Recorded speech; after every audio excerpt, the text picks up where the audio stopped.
ምንድን ነው? አንዴ ድነናል ካልክ በኋላ መልሶ ደግሞ እየዳንኩኝ ነው አስበዋል። ድኛለሁ ካልክ በኋላ መልሰ ደግሞ እየዳንኩኝ ነው ስትል ደግሞ ጭራሽ እድናለሁ ደግሞ ስትል ድኛለሁ ብለህ የተናገርከው ረስተኸው ነው።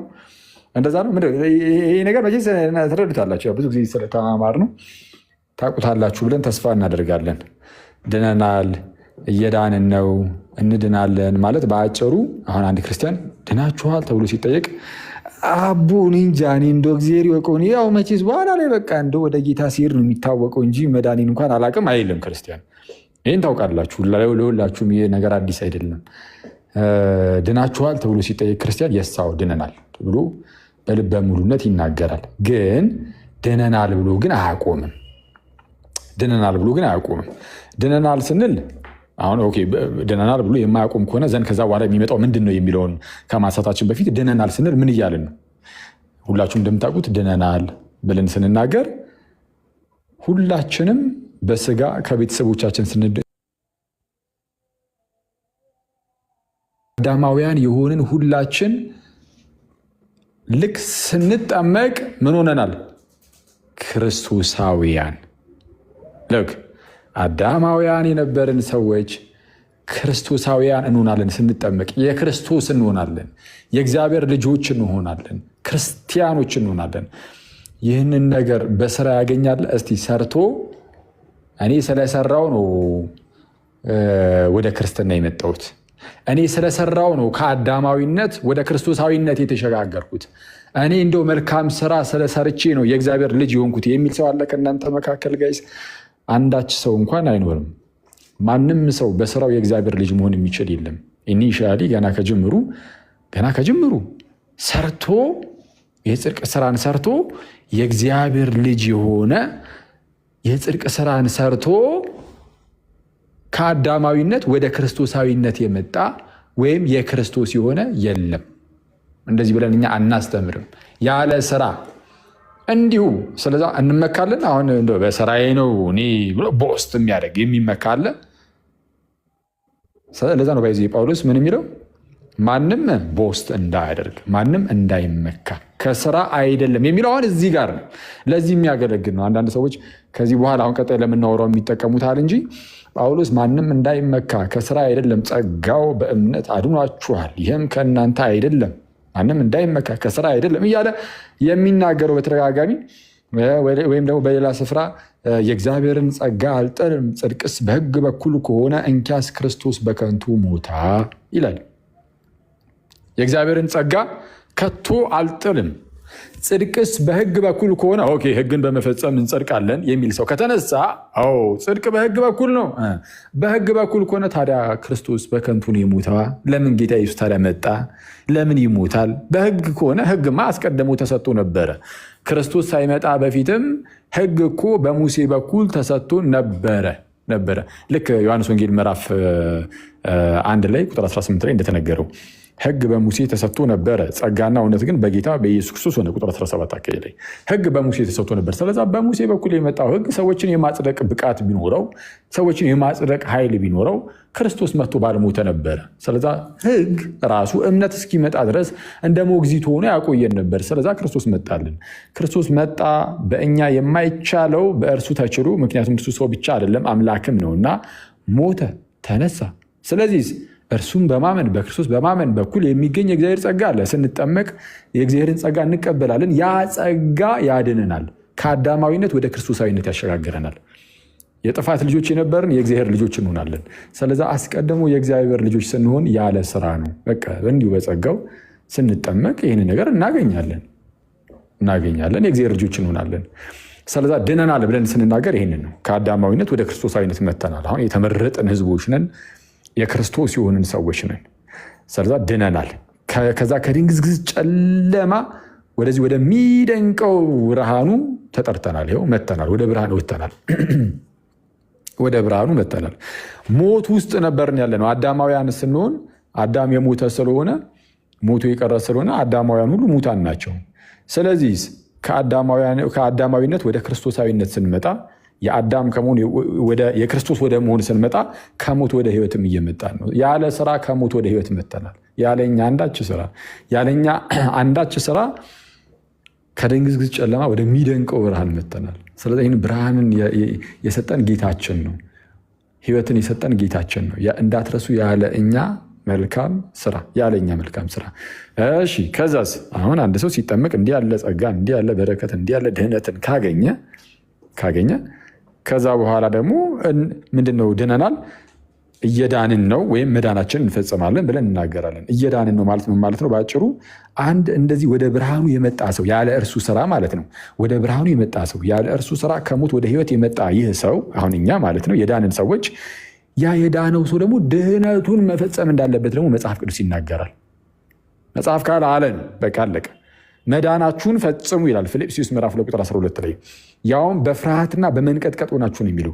ስለዛ በፍርሃትና በመንቀጥቀጥ ሆኖ መዳንን መፈጸም ማለት ምን ማለት መሰራችሁ? አንድ ጊዜ የዳነ ሰው ወይም ወደ ብርሃኑ የመጣ ሰው ከጨለማ ማለት ነው፣ አሊያም ደግሞ ከሞት ወደ ህይወት የመጣ ሰው ከሞት ወደ ህይወት የመጣበት ዋናው ምክንያት በአዲስ ህይወት እንዲመላለስ ነው።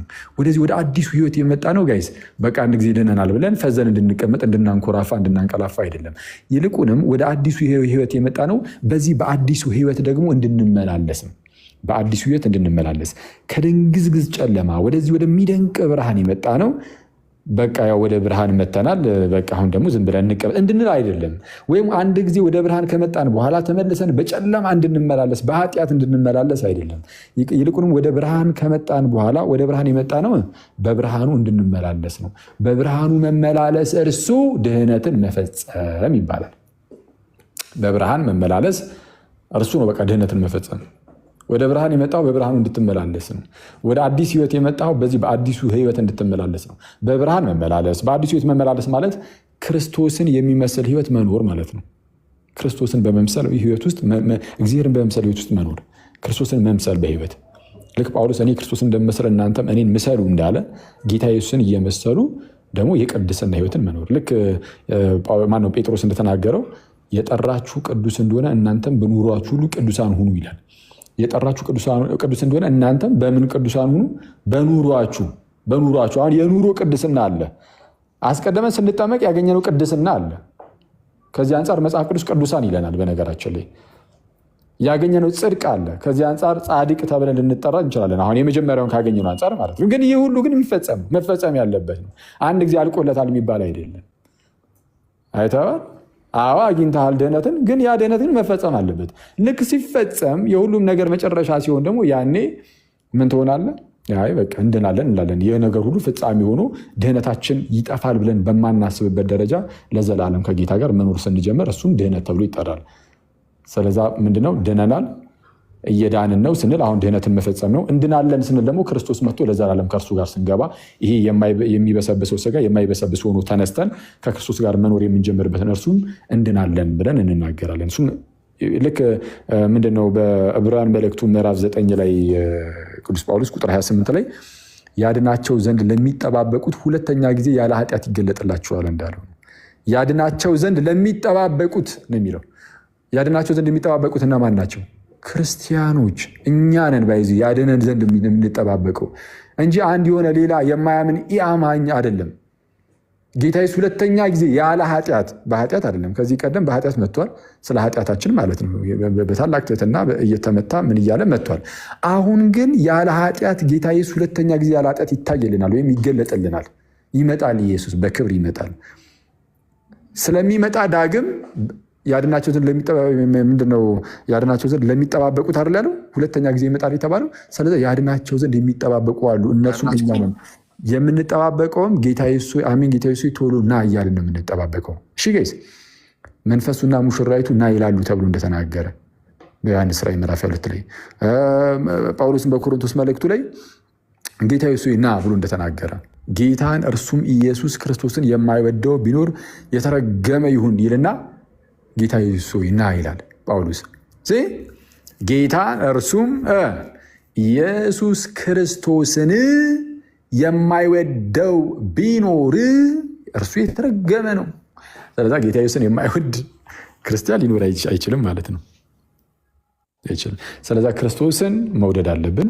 ክርስቶስን ስንወደው ክርስቶስን እናፍቀዋለን። የምትወደውን ነገር ትናፍቀዋለህ። አየህ፣ የምትወደውን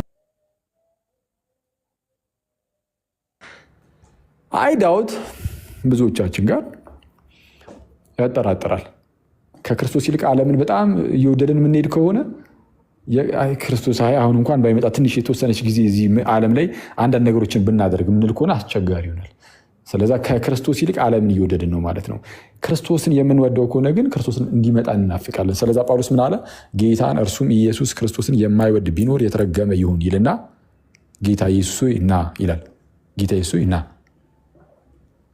እንዲህ የሚጠባበቁት እነማን ናቸው? ያድናቸው ዘንድ የሚጠባበቁት የተባሉት እንዲህ የምንጠባበቁ እኛ ነን፣ ክርስቲያኖች ነን። ያድናቸው ዘንድ የተባለው ለምንድን ነው?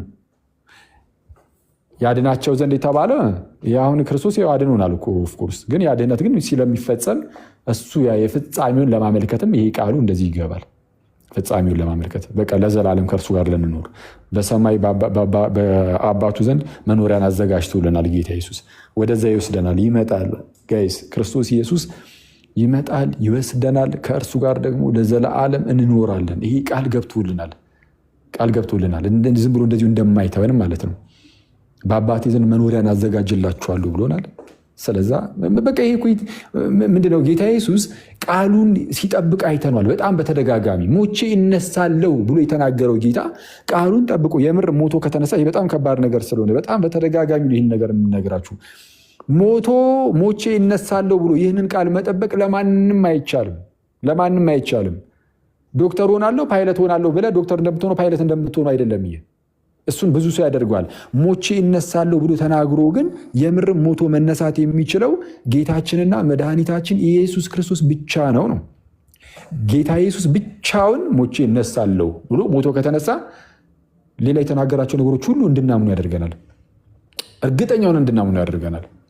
ወደ አባቴ እሄዳለሁ ብሏል፣ በቃ ሄዷል። ስለዚህ እመጣለሁ ብሏል፣ ይመጣል። ክርስቶስ ኢየሱስ እንደሚመጣ 101% እርግጠኛ ነን። በምን እናውቃለን ከተባለ ኧረ ይኸው ሞቼ እነሳለሁ ብሎ እኮ እንደዚህ አይነት ታላቅ ተአምር አሳይቶናል። ከፍ ከፍ ብሎ ደግሞ አድርጎ በአባቱ ቀኝ ተቀምጧል። እመጣለሁ ካለ በቃ ይመጣል። ስለዛ ጌታችን ይመጣል። በአባቴ ዘንድ መኖሪያን አዘጋጅላችኋለሁ ብሎናል፣ ያዘጋጅልናል፣ አዘጋጅቶልናል።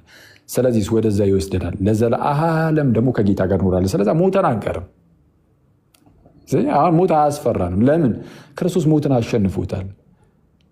ስለዛ በክርስቶስ የምናንቀላፋኛ ጠፍተን የምንቀር አይደለንም፣ እንነሳለን።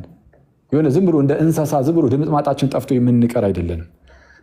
ከፊታችን አንዳች ታላቅ የሆነ ህይወት አለ። መቼ እንደምንሞት አናቅም። ዛሬ ማነው ጌታ ለንስሐ ህይወት ያብቃን እንጂ ዛሬም በተኛንበት ሞተን ልናድር እንችላለን። ኦኬ፣ ነገ ልንሞት እንችላለን። ከነገ ወዲያ ደግሞ እንደ ጌታ ፈቃድ ብዙ ዓመትም ሊሰጠን ይችላል። ግን በየትም ጊዜ እንሙት፣ በየትም ጊዜ ሞተን ግን አንቀርም፣ እንነሳለን። ጌታ ይመጣል፣ ከእርሱ ጋር ለዘላለም እንኖራለን። እና ይህ በጣም የሚናፈቅ ህይወት ነው ጋይስ፣ በጣም የሚናፈቅ ህይወት፣ በጣም የሚናፈቅ። አሁን ምድር ላይ ያላችሁ ምናምን ነገር በጣም እያለን በጣም የምንወዳቸው አንዳንድ ነገሮች አሉ፣ በጣም የሚያሳሱን ምድር ላይ አሁን እያለን። እስቲ ዝጋው እስቲ ኮመንቱን። ማለት ከኔ ጋር ነህ ከኮመንቱ ጋር ነህ ወንድማችን ሆስቱ ማለት ነው። ፈዛሃል እኮ አንተ በኮመንቱ ምንም እኮ ምን በጣም እኮ አይስቀልድ ነው። እና ብዙ የሚረብሽ ኮመንት ያለ አይመስለኝም። ይቀመጥ አክቹዋሊ ኮመንቱ ቢኖርም ያናል እንትን አይደለም መሰለኝ፣ ብዙም ሰው እየጻፈ አይደለም በእርግጥ። እና ግን ምንድነው ትልቁ ማወቅ ያለብን ነገር እዚህ ምድር ላይ ስንኖር በጣም ደስ የሚሉን ብዙ ነገሮች አሉ።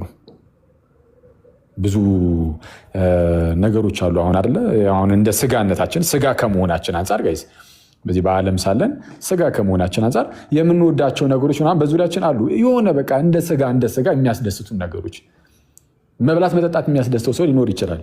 እኔ አያስደስተኝም፣ እንደ መልአክ ነው የምኖረው። እሺ የምር እኔ ዋነኛው።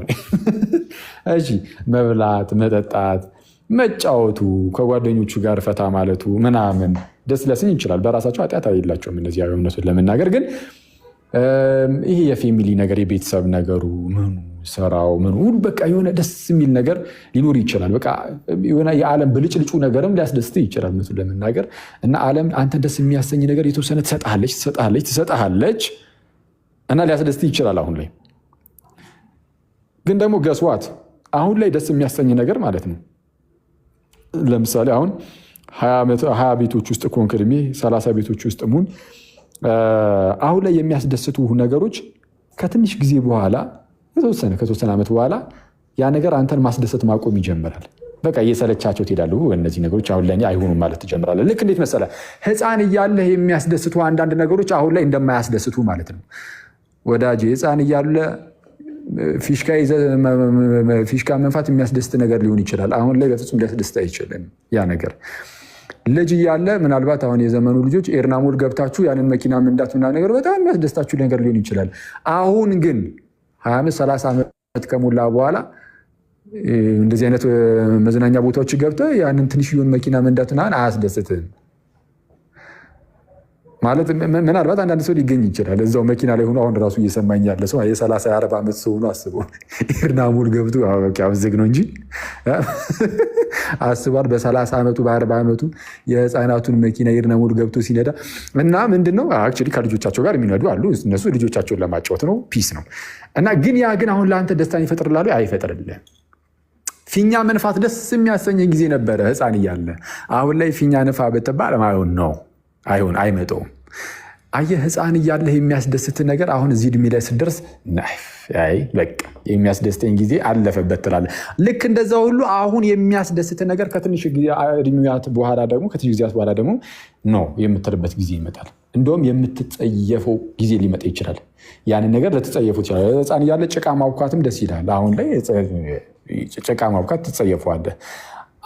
በዚህ እድሜ ደግሞ ደስ የሚያሰኙ ነገሮች ይኖሩና ከተወሰነ ጊዜ በኋላ ጭራሽ እንዴት ነበር ሲያደርገኝ የነበረው ልትልም ትችላለህ። ስለዚህ ዝም ብለህ የምትጸየፈው ብቻ ሆኖ ሊቀር ይችላል። ዘላቂ አይሆንም ማለት ነው። ደስታው ከዓለም የምናገኛቸው ደስታዎች ዘላቂ አይደሉም። ህፃን እያለህ የምታገኘው ደስታ እድሜ ልክህን ሁሌም ሲያስደስትህ እንኳን አይኖርም። ስለዚህ የሆነ ጊዜ ድረስ ያስደስታል፣ ያልፋል። የሆነ ጊዜ ድረስ ያስደስታል፣ ያልፋል። ሰው ይመጣ ዘንድ ያለ ደግሞ ታላቅ ደስታ አለ ከፊታችን። ከክርስቶስ ጋር ያለው በዘላለም ውስጥ ያለው ህይወታችን ውስጥ የምናገኘው ደስታ አሁን ላይ ያወቅናቸው እነዚህ ሁሉ ደስታዎች እንደ ኢምንት እንድንቆጥራቸው የሚያደርገን እንደ ዜሮ እንደውም እንድንጸየፋቸው የሚያደርገን ታላቅ ደስታ አለ። እሱም ደስታ ገና አሁን ምንድነው እዛ ደስታ ውስጥ ሙሉ በሙሉ ስላልገባን ዓይን ያላየው ጆሮ ያልሰማው እንደተባለው በልብም ያልታሰበ እንደተባለው አሁን ሙሉ በሙሉ ላንረዳው እንችል ይሆናል። ግን አሁን በምሳሌ እንደነገርኳችሁ አትሊስት ያዙት። በጣም እጅግ በደስታ ማዕበል ውስጥ ሰጥማችሁ የማትወጡበት አይነት ነገር ውስጥ የምትገቡት ይመጣ ዘንድ ያለው ህይወት እንደዛ ነው። ያውም ልክ እንደሆኑ አንዳንዴ ደስ እያላችሁ አንዳንዴ ደግሞ እየከፋችሁ የምትኖሩበት አይደለም። በጣም በደስታ የተሞላ አይነት የማያቋርጥ ደስታ ነው ያለው ከፊታችን። እርሱም ከክርስቶስ ጋር የሆነ ደስታ ነው፣ በጌታ የሆነ ደስታ ነው። አሁን እዚህ ምድር ላይ ራሱ በነገራችን ላይ የሆነ የማያቋርጥ ደስታ ከተባለ የጌታ ብቻ የሆነ ነው። የሆነ እድሜ ላይም በክርስቶስ ደስ ልትሰኝ ትችላለህ። ከሆነ ዓመት በኋላ ድረስም በክርስቶስ ደስ እያለ ትኖራለህ። አርጅተ በክርስቶስ ደስ እየተሰኘ ትኖራለህ። በክርስቶስ ከሆነ ደስታው በቃ ደስታ ነው። ዴዝ ቤድ ላይ ሆነ እየሞትክ እያለ ክርስቶስ ትዝ ሲልህ በቃ በክርስቶስ ደስ እያለ ልትሞት ትችላለህ። የጌታን ስም እየጠራህ ልትሞት ትችላለህ። ክርስቶስ በልባችን ውስጥ ልክ ሲኖር የምር የክርስቶስ ፍቅሩ በልባችን ሲኖር እንደዛ ነው። በቃ የጌታን ስም እየጠራ ታንቀላፋለህ፣ ወደ ጌታ ትሄዳለህ። ስለ ጳውሎስ ምን ይላል በፊልጵስዩስ መልእክቱ ምዕራፍ 1 ላይ ለእኔ ሕይወት ክርስቶስ ሞትም ጥቅም ነው ይላል። ለእኔ ሕይወት ክርስቶስ ሞትም ጥቅም ነው። ሞትም ጥቅም ነው። ምን ማለት ነው? በሞትም ወደ ጌታ ነው የሚሄደው፣ ወደምወደው ጌታ እያለ ነው፣ ወደምናፍቀው ጌታ። እንደውም ለዛ ነው ዝቅ ብሎ አንድ መስመር ሁለት መስመር ዝቅ ብሎ ልሄድ ከክርስቶስ ጋርም ልኖር እናፍቃለሁ ይላል። ጳውሎስ ክርስቶስን እንዴት እንደሚወደው አስቡ።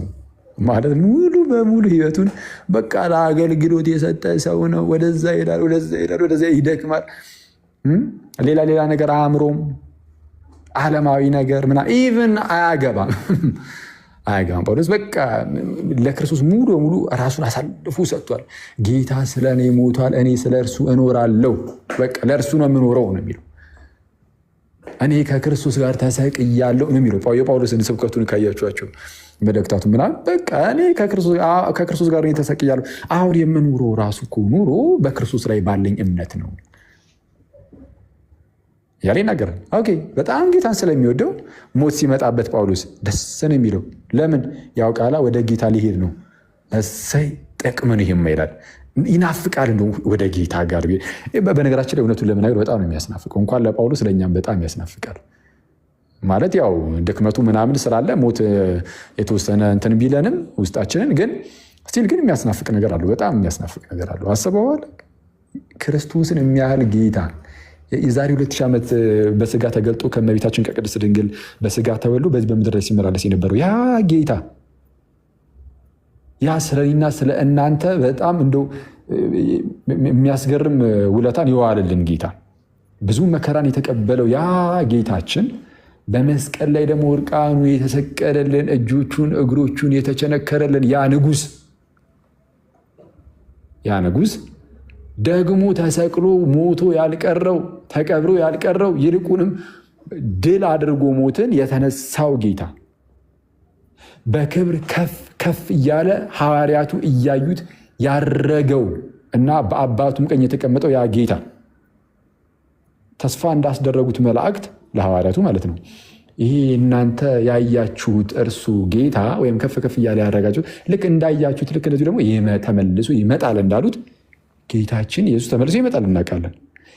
ከዚህ ጌታ ጋር ለዘላለም መኖር በጣም የሚያስናፍቀው ጌታ ነው። በስመ አብ ስትሄዱ አስቡት፣ ይህንን ጌታ ታገኙታላችሁ። አሁን ብትሞቱ ምንድነው ቀሲስ ዶክተር ዘበነ አንድ ነገር ተናግረው አንዳንድ ሰዎች ምንድነው ሄድ ሲሉባቸው ነበረ። እንደው ለትህትና ነው እንጂ አንድም ኦርቶዶክስ ሲኦል አይገባም ብለው ሲናገሩ ነበር። እና ያው ቆርጠው ነው አክቹዋሊ አንዳንድ ሰዎች ሲሄዱባቸው የነበረው። እና ቀጣይ ምን ብሎ ሲናገሩ ሰሟቸው? በንስሐ የሚመላለስ አሉ። በንስሐ ኦፍኮርስ በንስሐ ከተመላለስን ሲኦል የምን አባቱ ሲኦል ጋይዝ፣ ኦርቶዶክስ ሆነን ክርስቲያን ሆነን በንስሐ ተመላልሰን ሲኦል በፍጹም በጌታ ቸርነት በጌታ ምሕረት ሰተት ብለን ነው የምንገባው። ኦፍኮርስ በንስሐ ብንመላለስም ግን ስቲል በጌታ ቸርነት በጌታ ምሕረት ግን አረ ተስፋ አያሳፍርም ጋይስ። የሰጠን ተስፋ ጌታ የሰጠን ተስፋ በፍጹም አያሳፍርም። ኢቨን እግዚአብሔር አምላክ እንደዚህ በቀላሉ ልጆቹን የሚጥልም አባት አይደለም።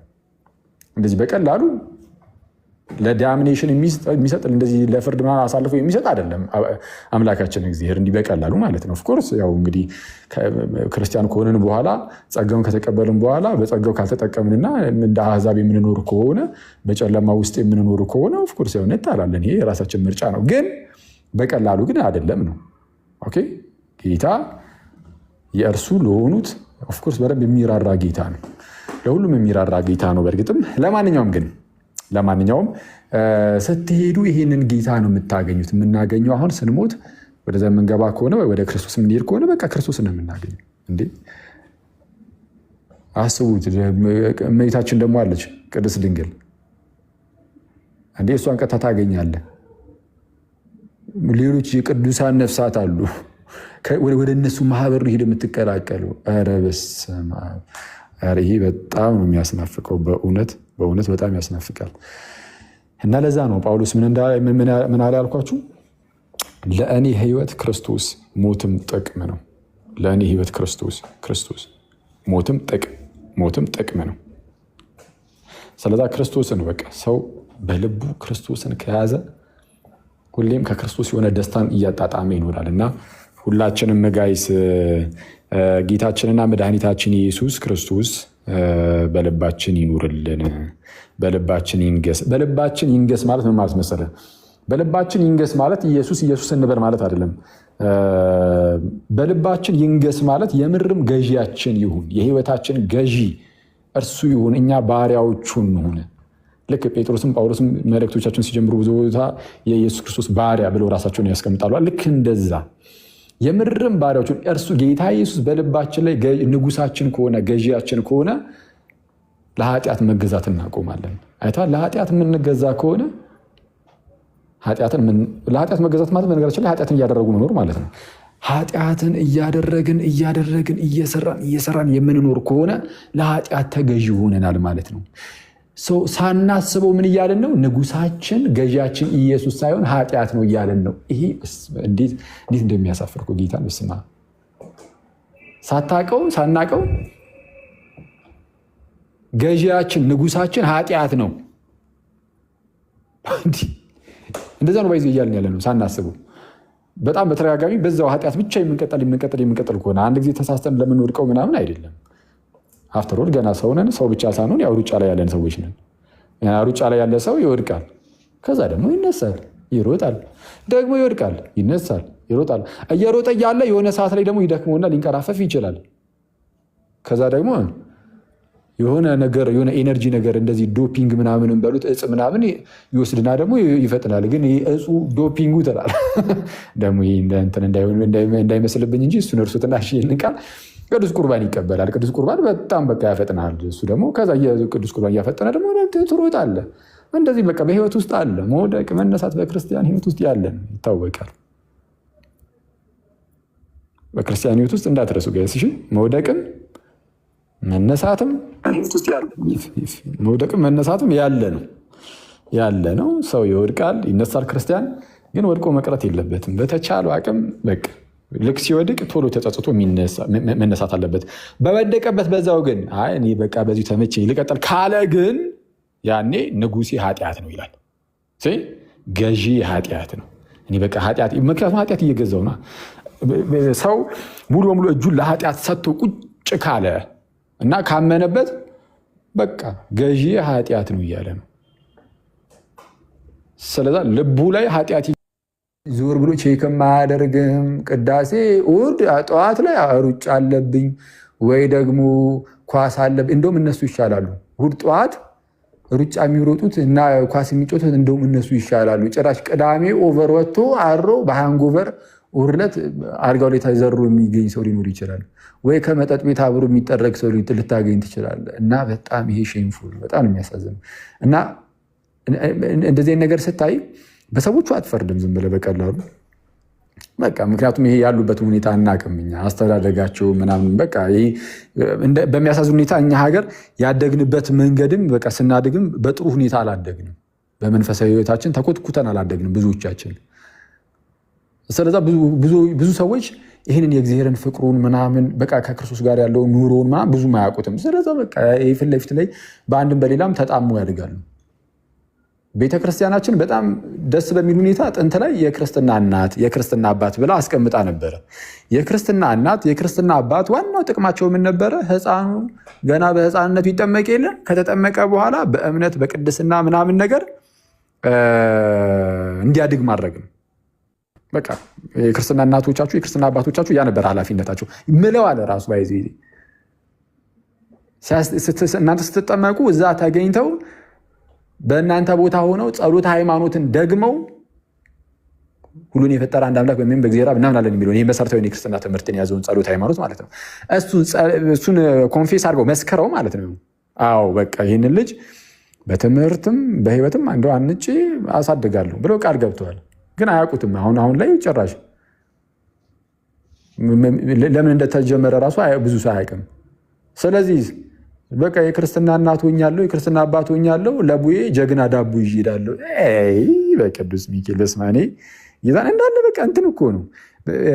ቤተክርስቲያኒቱ በጣም ጥንቅቅ ያለች ናት። ግን እኛ ፈዘዝን። እና ይሄ ምንድነው የአገልጋይም ችግር አለ። እኔ ፐርሰናሊ ከምዕመን ይልቅ አገልጋይ ላይ የአገልጋይ ችግር ነው ብዬ የማስብ አይነት ሰው ነኝ። በቃ በደንብ እኔ ቤተክርስቲያን ውስጥ ያለ አገልጋዮች ሁሉም ሰው በደንብ እዚህ ላይ መስራት አለበት። በቃ ምዕመን ላይ ኤኒዌይስ ተውትና እሱን ብቻ ግን እና ምዕመኑ ላይ በደንብ መሰራት አለበት። እና እኛ ሀገር እንዳልኳችሁ በደንብ በቃ ስላልተሰራ ከቅዱስ ሚስጥር መካፈል ተውት። የሚያስቀድስ ሰው ምንም የለም። የሆነ መጨረሻ ላይ የሆነ ሰዓት ላይ በቃ ብሎ የከፈለ ይሄዳል። ካለበለዚያ ቅድም እንዳልኳችሁ ነው ሩቅ ያሉ በጣም ብዙ አሉ። እና በስመ ኦርቶዶክስ ግን ኤቲስት መስሎ ቁጭ ያለ የሀገር ህዝብ ነው ያለው። በስመ ኦርቶዶክስ ኤቲስት ሆኖ የተቀመጠ አምላክ እንደሌለው ህዝብ የሚኖር የሀገር ህዝብ ነው ያለው። አምላክ እንደሌለው ጋይስ፣ አምላክ እንደሌለው በቃ አምላክ ያለው ህዝብ አይመስልም አብዛኛው ሰው ማለት ነው። እና እንደዚህ የሆነበት ምክንያት እንዳልኳችሁ በአብዛኛው የአገልጋዮች ችግር ነው። የአገልጋይ ችግር ነው።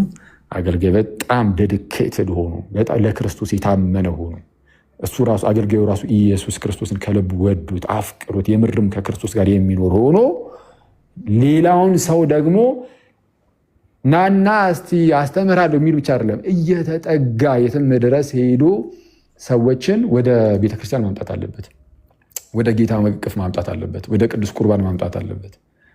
አሊያ ዝም ብለህ መጮህ ብቻ ዋጋ የለውም። ፍሬ አልባ ነገር ብቻ ዝም ብሎ ሲለፈልፉ ማለት ምንም ጥቅም የለውም። በእውነት እኔ ጋይስ እኔ ስሜታዊ ነው የምሆነው የምር በጣም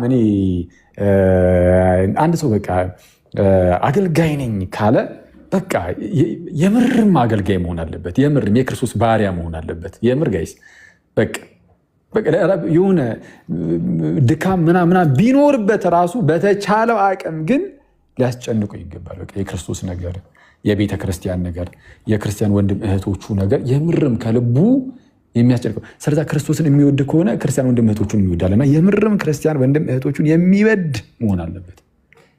አሪያ ፈዘን ነው እንደዚሁ የምንቀረው እና አብዛኛው ሰው በቃ በዚህ ምክንያት ርቋል ከእግዚአብሔር መንግስት። በጣም በጣም ርቆ እናገኛለን እንጂ እኔ በውጭ እንደዛ እንዳልኳችሁ ነው። እኔ አይመስለኝም፣ እንደዛ አይመስለኝም። እና በፍቅር በጣም በፍቅር እዚህ ገና አሁን አስቀድሳ የማታውቅ አንዲት እህት ብትኖር ማለት ነው እና ኧረ እኔ ወደ እግዚአብሔር መመለስ አለብኝ ብላ ወደ ቅዳሴ ለምሳሌ አንዲት እህት ብትሄድ አጋጣሚ እንግዲህ በዓለሙ እያለች ለምሳሌ ጥፍሯን ምናምን ቀለም ልትቀባ ትችላለች አይደል? ጥፍሯን ቀለም መቀባት በራሱ ኃጢአት አይደለም። እና ተቀባች እንበል ቤት ውስጥ ስትቀመጥ ወይ ምናምን ነገር ያው በእንደዚህ ነገሮች ውስጥ እየታለልን ምናምን ባንኖር ጥሩ ነው እውነቱን ለመናገር። ግን ይሄ በመንፈሳዊ እየታደገ ሲኬድ ነው የሚደረስበት። ስለዛ አሁን ያው እንደ ጀማሪ ክርስቲያን ምናምን በጣም ኖርምዬ ነው እና ጥፍርም አስበቀልሽም ወይም አስቀባሽም ምንም አልሽም። ግን እንደዛ ሆነና ለምሳሌ ይህች እህት ሄደች እንበል ልታስቀድስ እና ቤተ መቅደስ ገባች። አሁን የሆኑ ትልልቅ ሽማግሊቶች ማለት ነው፣ ሽማግሊት ነው የሚባሉ ለሴት አሮጊት አይባልም። ባይዘዊ አሮጊት ከተባለ ለሴቶች፣ ለወንዶች አሮጌ ሆኖ መባል ያለበት ብሎ ነበር አንድ የግዕዝ መምህር በፊት ትምህርት ቤት እያለው። ለወንድ ሽማግሌ ካልክ ለሴት ሽማግሊት ነው፣ ሽማግሊት እንጂ ለሴቶች ሲሆን አሮጊት ካልክ ለወንዱ አሮጌው ማለት አለበት። አይመጣውም እና ሽማግሌቶች አንዳንድ ጊዜ አሁን አይመጣውም በቃ ሲናገሩ በስመ አብ ያችን ወጣት ጥፍር ቀለም ተቀብታ ቢያገኟት ትሪት የሚያደርጉበት መንገድ ማለት ጥሩ ነው። መምከራቸው እኮ ቤተክርስቲያን ስትገቢ እንደዚህ ባታደርጊ ምናምን ብለው አሁን በጣም ቀስ ብለው በፍቅር ማለት ነው እንኳን መጣሽ ደስ ብሎኛል፣ ከዚህ በፊት አይቼሽ አላውቅም፣ እዚህ ቤተክርስቲያን የመጀመሪያሽ ቀን ምናምን ብለው አሁን እንደዚህ በፍቅር ቢቀበሏት ያችን ሴት አስቡት። በፍቅር ሊጠባ ያረጓትም ጋይዝ በጌታ አስቡት። ቆይ አንዲት ወጣት ጭራሽ ቤተክርስቲያን ሄዳ የማታውቅ አሁን ትፈራለች ምናምን፣ እስቲ እንደው በቃ ሊድ ብላ ስትገባ ጥፍር ቀለም እጇ ላይ ተቀብታለች እና ሌሎች ሰዎች እዛ አግኝተዋት ያው የመጀመሪያ ጊዜ እንደሆነ ስለሚያውቁ ያው አይቷት ስለማያውቁ ከዚህ በፊት አይቼሽ አላውቅም፣ እዚህ ሰፈር ገብተሽ ነው የመጀመሪያሽ ምናምን እያሉ በፍቅር እንኳን ደህና መጣሽ ምናምን ብለው ቢቀበሏት በጣም በቃ በፍቅር ማለት ነው። ከዛ በኋላ ደግሞ እጇን አይተው ጥፍርሽ በጣም ነው የሚያምረው ምናምን ብለው ማለት ነው አደናንቀው። ግን ደግሞ የእርሻን ሲመጣ ብዙ ጊዜ እኮ ሰው ብዙ ሰው አይቀባ ምናምን ነገር ቀለል አድርገው ከፈለሆን አትቀቢ ራሱ አይደለም ያው ብዙ ሰው አይቀባም ምናምን። ያው እዚህ ወደ ክርስቶስ ፊት ልንቀርብ ስለሆነ እንደዚሁ እንዳለን ሆነን ነው የምንመጣው እኛ ምናምን ነገር። ያው ብዙ ሰው እንደዛ ነው የሚያደርገው ምናምን ነገር። በቃ ያቺ ልጅ ቀጣይ ስትመጣ በተአምር ጥፍር ቀለም ተቀብታ አትመጣም። ያውም ስትመጣ ናፍቋት ነው የምትመጣው ራሱ ጋይዝ። ግን ቤተ መቅደስ ውስጥ እንደዛ ሆና ብትገባ እንዲህ አንድ ቅዳሴው ነው የሚቋረጥ በአንዳንድ ሰዎች በጌታ እንዴ በስመ አብ ኧረ በጌታስ እና ደስ አይልም በእውነት በጣም በቃ የሆነ ሰዎችን ትሪት የምናደርግበት መንገድ ቤተክርስቲያን ውስጥ ሲያስጠላ በጌታ ስም አይመጡም። እኔ እንደዚህ በጣም ዝገት ነው እና ያው በሴቶቹ በኩል ብቻ ኢቨን በወንድሞች በኩል ራሱ እንደዛ ነው። አንዳንድ ሰው እኔ አሁን ትዝ ይለኛል ሰውዬ እዛ በፊት ሰፈር እያለው ፋሚሊ ጋር በጌታ ስም እኔ አንዳንድ ጊዜ እያየሁት ልነቅል ነው የምደርሰው ክርስቶስን በጣም በቃ ከስንት ጊዜ በኋላ ማልኩኝ ትላለህ። ማነው ከስንት ደቂቃ በኋላ? እሺ እና በጣም በቃ አሁን እሱ በጣም ነው እስካሁን ድረስ እዚህ ይለኛል ማለት ደስ ይላል። ያው እንግዲህ ተቀንቶ ነው ለቤተ ክርስቲያን በእርግጥ መቋሚያውን በቀረ እኮ እሱን እኮ ነው የምልህ። እንዲህ ድንገት ደከም ብሎ ለመቀመጥ ከሞከርክ እኮ በመቋሚያ ወገብን ጎሰም ሲያደርግ ተነስተህ ቁም ሳይሆን ተነስተህ ውጣ ወጣ እኮ ነው የሚያሰኝ። በእውነት አስቸጋሪ። እኔ እንደዛ አጋጥሞኝ አያውቅም። በእርግጥም ግን አይመጣውም በእውነት እንዴ በመቋሚያ ወገብን ወጋ ጎሰም ሲያደርጉ ነው የሚያስብለው። እና በጣም ሁሉም ነገር በፍቅር ቢሆን ሁላችንም በቃ ተሰባስበን ወደ ገነት ነበር ክርስቶስን ተያይዘን እንዲህ እጅ ለእጅ ክርስቲያኖች ሁሉ ኦርቶዶክሶች ሁሉ የምር ፍቅር ቢኖር በቃ ተሰባስበን እጅ ለእጅ ተያይዘን እየዘመርን ወደ እግዚአብሔር መንግስት ውስጥ ሰተት ብሎ ገባ ነበር። ኤኒዌይስ ጌታ አሁንም ይህንን በረከት እንደሚሰጠን ነው ተስፋ የምናደርገው። እና ኤኒዌይስ እንደዛ እናድርግ። ብዙ ሰዓት ያስኳችሁ። አክሊለ ሰማዕት ርቦት ነበር እውነቱን ለመናገር ራቱን እያዘገጃጀ ነበረ እና ግን እዚህ ጋር ያው ጨዋታ አስነሳችሁና ጨዋታው ያዘኝ ትላለህ።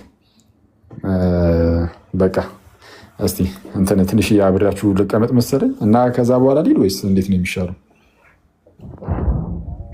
ቃለ ሕይወት ያሰማልን። በጣም እናመሰግናለን። አትሂድብን። የብዙ ሰው ናፍቆት ሆናል። በጣም ሰው ናፍቋል። ታፍኗል ባይዘው እንትን። እሺ አብርሽ እንትን አድርገው ደግሞ ስታወራ ስልክን ከፍ አድርገው። ይሄ እንትን ነው አዲስም ስለሆነ ስልክ አጠቃቀሙንም አልቻልክበትም ሳይ ከታች ስፒከሩን አታፍን። አያያዝ ላይ አረ የወጣውን ድምፅ እያያችሁ ነው። አሁን ጋይስ ፏኩን ያለው ከአንዳንድ አረ ፏ እብድን የሆነው በእውነት አንተ ስፒከሩ ግን ያበደ ነው። አዲሱ በሱ አይደለም አዲሱም እያለበት አሽቃበጥኩ ብዙ እኔም እውነቱን ለመናገር ትንሽ ይበለኝ። አይ ትንሽ አሽቃብጫለሁ። ለማንኛውም ቃለ ሕይወት ያሰማልን። በርሲሳ ብሬ ሰላም ይበሉን። ከዛ መኩ ይቀጥላል። ከዛ ባሮኬ ይቀጥላል። ያው ጋዲ እንቅልፏ መጥቶ ሄዳለች። እንግዲህ ሰላም አብርሽ እንዴት አለ? ደህና ነህ? በቃ እኔ ምራት ልብላ። ቻው እንዳትወጣ። ምን ነው ምን ቃለ ሕይወት ያሰማልኝ እንኳን ለመዝጎ ቃለ ሕይወት ያሰማልኝ። ኤኒዌይስ እናመሰግናለን።